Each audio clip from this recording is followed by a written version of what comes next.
I want to share with you guys what I've seen a lot of people asking about. My diet. One of the best, greatest things about my wife, she documents everything. They wanted to see what we ate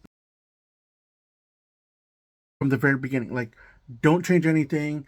Just document every single food item, everything you put in your mouth, everything you drink, everything that you consume for a meal, snacks, liquids, if you had seconds or if you had thirds, and how much percentage of everything you ate. So I'm going to show you that first. This is for the doctors. They wanted a baseline for us, so we literally went all out. We didn't lie. We didn't hold anything back. I'm going to pull out my old laptop, but there's the food.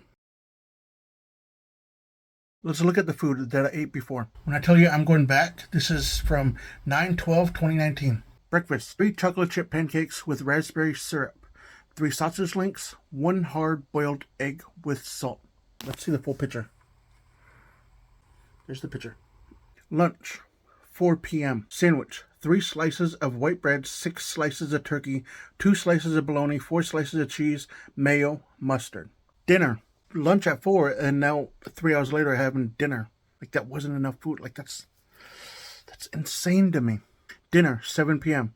Leftovers: ribs, 3 bones, 2 big scoops of mac and cheese with hamburger in it. So, mac and cheese hamburger. 2 small scoops of chicken flavored rice aroni, 2 small scoops of green beans, and cake. I forgot to read the drinks. I even put the drinks on there. 4 cans of Dr. Pepper. I was a Dr. Pepper fan. That's basically every single day. 4 cans, 12 cans. Like, it was just like however much soda we had, I drank it. Like, let me tell you about my diet now. Sprite, 7-Up. Dr. Pepper was my big main, like, drink I've had all the time. Like, basically what they explained to me, this is not going to be your conventional diet. This is not going to be something a lot of people are going to agree on. This is going to be a diet that is going to change the way you think about food, going to change your relationship with food. They just wanted to educate me on all the food.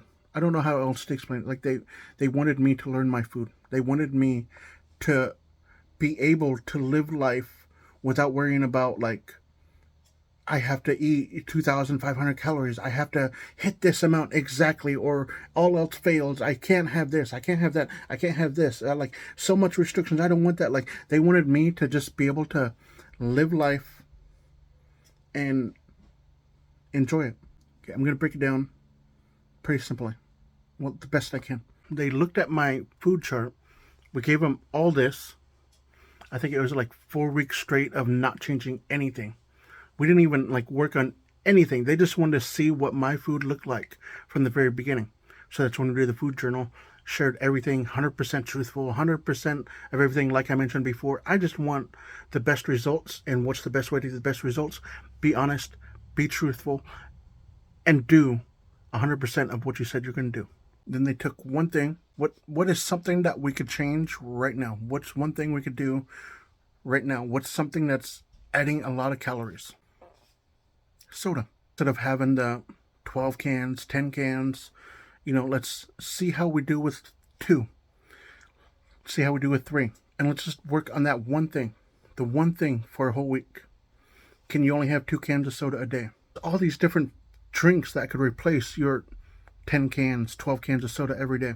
So we worked on that for one whole week. To have just 2 cans of soda, find a replacement for the other ones.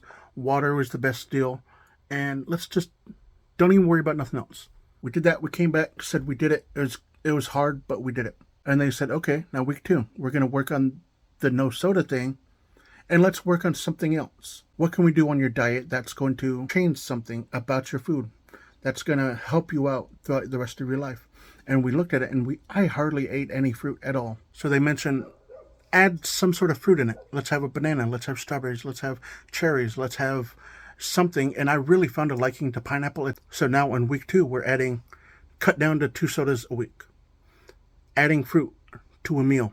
And then week 2, we worked on all of that. Week 3, we subtracted out something else. Week 4, we added something. Week 5, we subtracted something.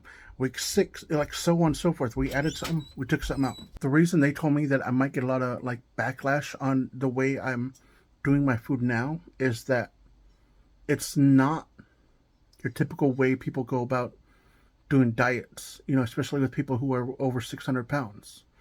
This is going to be a slow, a steady. You might not see results for a while. And they knew that everyone's going to want, I need results right now. Boom. 3 months, I want to lose 100 pounds. 7 months, I want to be 250 pounds.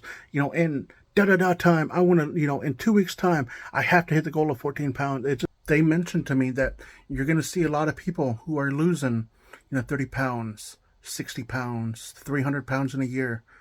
Don't worry about them. You're working on yourself. We had the goal of changing my entire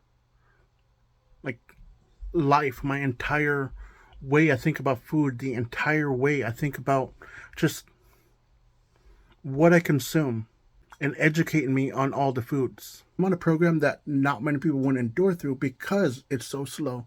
But at the end, I learned my relationship with food. I learned what I really enjoy, what I don't enjoy. I learned that I don't have to consume, fast food. I don't restrict anything unless it's for a medical purpose. Like, I'm allergic to certain foods. I don't like certain foods because it makes me feel like I'm gonna vomit, like the citrus or whatever. Like, it hits my taste buds and it comes back out. But I have this food plan now, strictly 100% for me, because I also have gout. You can't have red meat. You can't have, high wheat stuff. You can't have certain things because it'll make my gout flare up. It's been a long video, I know, but I wanted to go over this because I don't want to share my food because this is 100% catered to me. There's 100% the foods I don't like, the foods that are restricted for me for medical purposes, not because, I'm on, keto diet, I'm on carnivore diet, I'm on this one, and those are all well and good. If you had success on it, amazing, good job, keep it going. But I'm not doing those.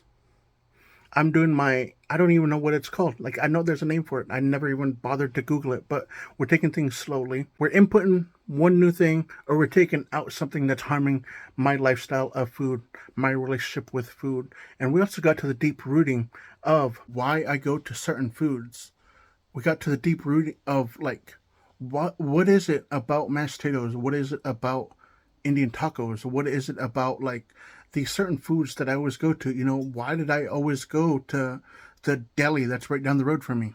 And it's just seeing food differently as an energy source and not just oh, I'm eating just because I'm hungry. I don't know. This is going to turn into a 15-minute video. I hope there's people who understand this and who could maybe implement something similar to their life. I always tell people there's 2 reasons why I don't want to share food. One, it's catered 100% to me. I said this multiple times now. Number 2, no matter what I post, people will put their 2 cents in. You shouldn't eat this. You shouldn't eat that. You shouldn't do this. You should do this. You should do this diet. You should do that diet. I had heard success about this. No matter what I share, people are going to say it's wrong because that's not what they did to lose weight. It's not what they did to have success. And this one is more long-term. Let's focus on a whole lifestyle change. Let's focus on how can we change the relationship of food for a 674-pound person. I hope I can make a story out of this whole video.